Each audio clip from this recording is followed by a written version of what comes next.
I'm gonna make this quick because my voice is fucked up and I only have so long I'll be like capable of talking for here. Uh, I know I said I'd wear the fucking onesie what when we actually ran, but I feel like shit and I'm not about to change to record. Fuck y'all. Um, so this model here is my updated swap model I discussed last time we recorded before I got sick as fuck. Uh, I discussed logging swaps and using those logged swap dates to create a model for share price. Now, I have been modeling or I have been logging very, very liberally for swap dates. Okay, so let me go back to 2022. No, let's just show it this way. So you'll see a lot, and I mean a lot, of dates are marked as swaps.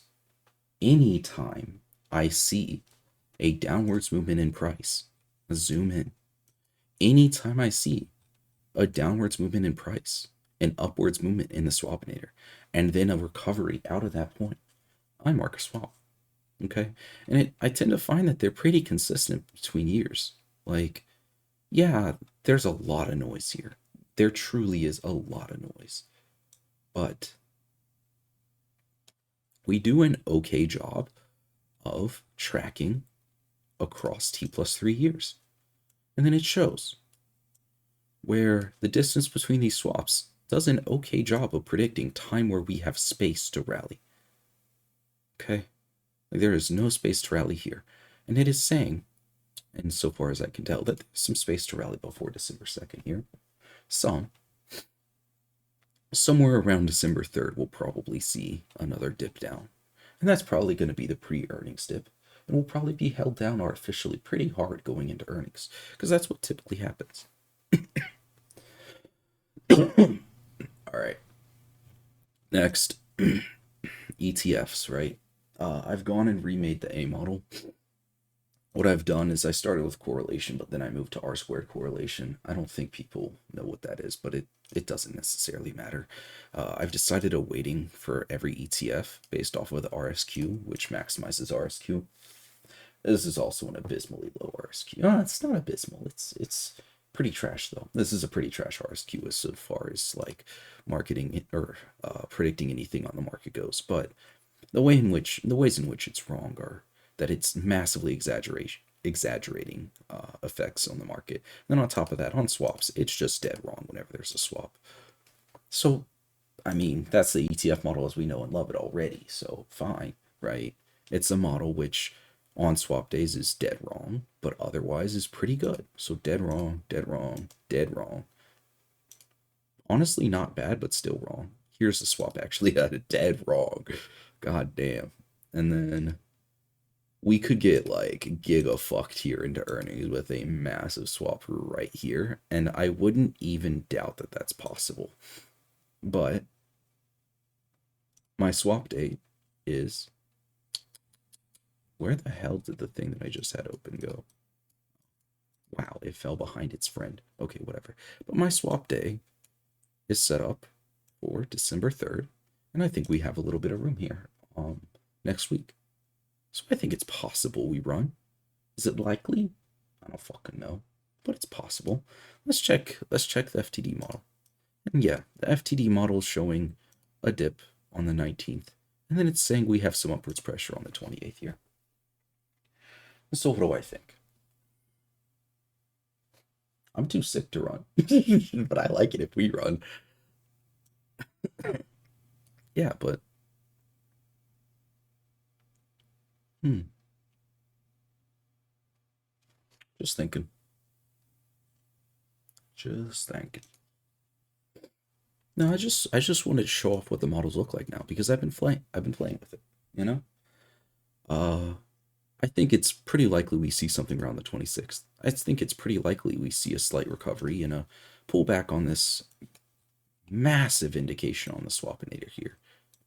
I think it's pretty likely we see a massive. We see a pullback on this massive swapinator indication. Hell, probably enough for me to remove my fucking leverage, right, and go back to shares. But otherwise, it's pretty chill. Yeah. something between January 7th and earnings might happen. And then yeah. We might see a slight recovery next week, but it's going to be pushed right back down into earnings probably. We have the capability for them to suppress us in earnings around December. Well, this is around December 3rd, and then earnings is around December 9th. I expect full well they'll keep us suppressed, though.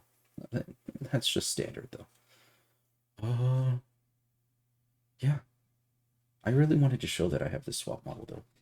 Because I said last time when I recorded that I would have it. And I usually record weekly, but been fucked up here.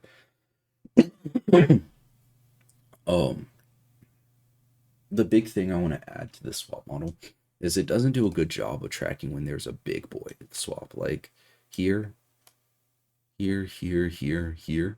All four of these also do a decent job of correlating back 3 years back to 1, 2, 3, 4. And I think that if I give a special class and a special indication for the large ones, the large swaps, and then I apply 1 or 2 qualitative factors to that, maybe I just like tag them as big boys like that. And then I add 1 or 2 qualitative factors like I did up here, where these qualitative factors ask if there's a swap within 2 weeks or within 1 week or within 3 days, etc., etc. And I add those in. I should be able to turn this into something maybe with like a correlation up into like 0.3 or 0.4 instead of 0.2. I had a correlation calculation around here somewhere. Here we go. I get 0.28 correlation here. That's it, right? With correlations, anything below 0.2 and it isn't real, basically. Anything above 0.5 and it's pretty good. Anything above 0.7 and you might actually trust it. If I go to the full model here, correlation on the full model is like 0.82, which is pretty fucking good. This is pretty highly correlated right now with the underlying at the moment. Welcome to modeling. All models are wrong. Or some are useful though. And so let's start with this one, because hell, let's say we're data scientists. Let's start with this one and say we're correlated. Maybe we run up into earnings and then they smash us down after, regardless of what we report on earnings. And then let's say on swaps. Yeah, let's say on swaps they have the space to smash us down before right here. And then on ETFs they have the space to run us up literally next week. Yeah, that's what it says. They have the capability to run us up next week.